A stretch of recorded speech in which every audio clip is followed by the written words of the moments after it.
Scooby-Doo and the Curse of Black Hollow Manor.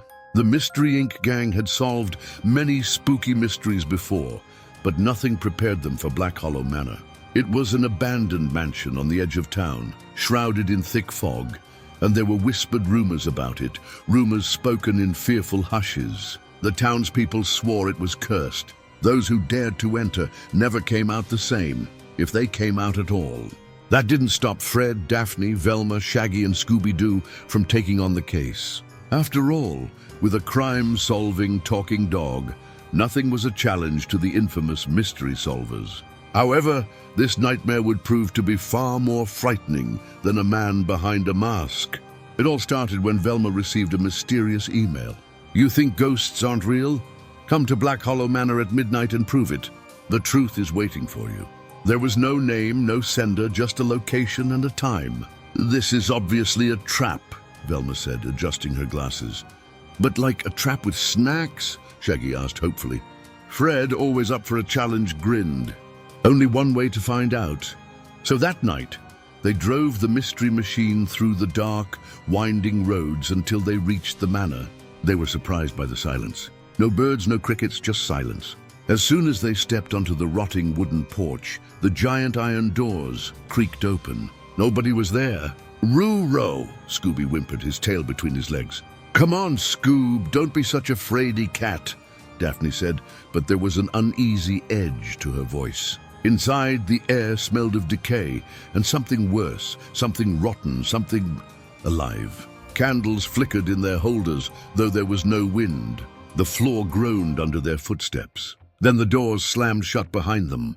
Shaggy yelped, "Okay, gang, that's our cue to leave." But when Fred tried the handle, it wouldn't budge. "Locked." That's when the whispering began. It started as a soft hiss, almost like the wind. Then words emerged. "Help us. Turn back before it's too late. He's watching you." Velma's face went pale. This isn't normal." Shadows moved along the walls. They seemed to have life. One detached itself from the darkness, a figure barely human, with hollow sockets for eyes. "Guys," Daphne's voice shook. "I don't think this is just another guy in a mask." The shadow lunged. Scooby yelped and leapt into Shaggy's arms, sending them both crashing to the ground.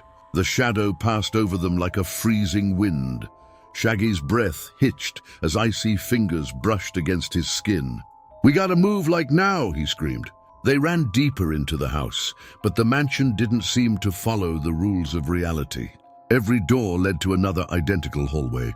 Every staircase circled back to where they started. "It's like a maze," Velma muttered. "Or a trap," Fred added. Suddenly, a door at the end of the hall creaked open, revealing a grand dining room. A long table stretched across the room, covered in dust, except for one fresh meal at the center. A roasted turkey, steaming vegetables, and a cake with the words, "In what universe do we sit down and eat that?" Daphne whispered. But Shaggy and Scooby were already sniffing the air.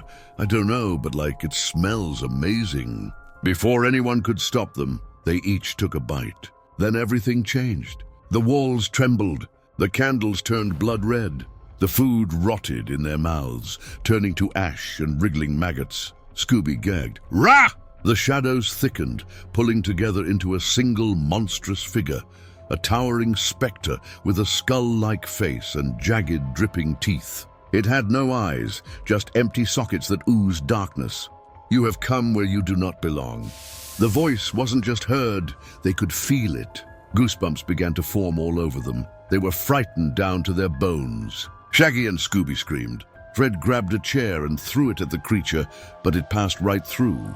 Daphne tried kicking the door open, but it was as if the house itself held them prisoner. Velma clutched her head. Think, there has to be a way out." Then she saw it. On the floor beneath them, hidden beneath the dust, was a symbol, a strange, ancient marking. It pulsed alive as if it was breathing. "This house isn't haunted," Velma realized, eyes wide.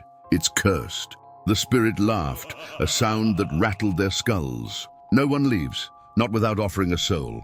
Shadows rose from the floor, grasping at their legs. Shaggy shrieked as a clawed hand wrapped around his ankle. "Fred, a plan now!" Daphne shouted. Fred's eyes darted around. Then he saw the chandelier above them, hanging by a fragile chain.